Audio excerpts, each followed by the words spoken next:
So once we're in the room, before the patient sits down, if they are able to, we are going to obtain a standing blood pressure. So we're going to put that on nice and firmly, and we're going to rest our arm, and the patient is going to stand quietly while we take a blood pressure on the machine. During this time, I'm going to ensure that the station number is correctly programmed into the machine. I'm going to make sure that I am identified as the nurse that is putting the patient on. The drop-down menu for session type, this patient is an outpatient, he is not an inpatient. I'm going to ensure that the BME number on the machine matches the number on the screen. I am going to put the arrival time, document that as now, which will record the actual time.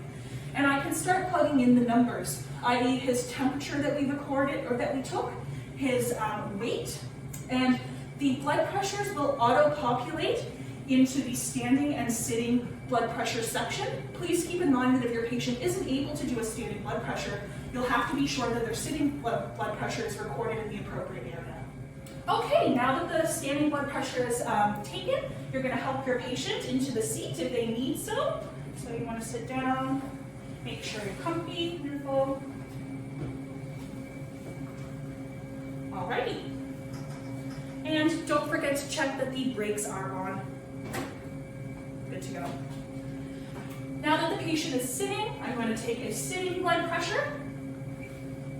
All right, so that sitting blood pressure has taken. I'm going to be sure that it is recorded.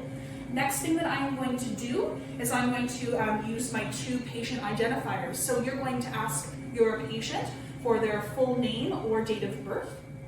Now I am going to ask the patient for his health card. Eric, do you have your health card there with you? Yes, I do. Perfect, thank you.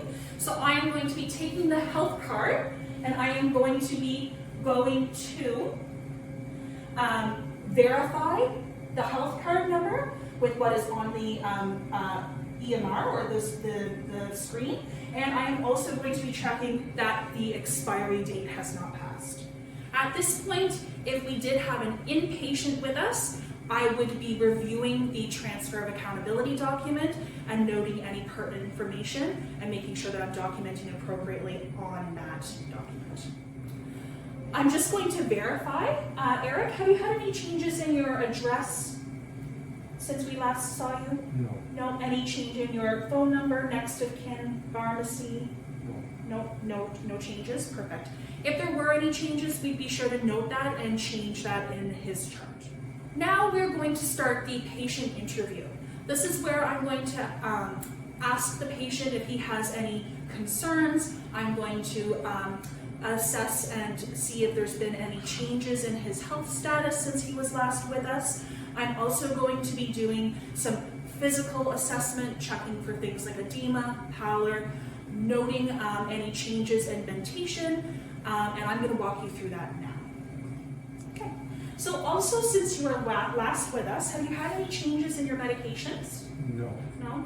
Any recent or falls, surgery, any reason that you could have any bleeding? No. For any reason? No? Okay. Is there anything else dialysis related concerns since you were last with us that you'd like to address with the care team today?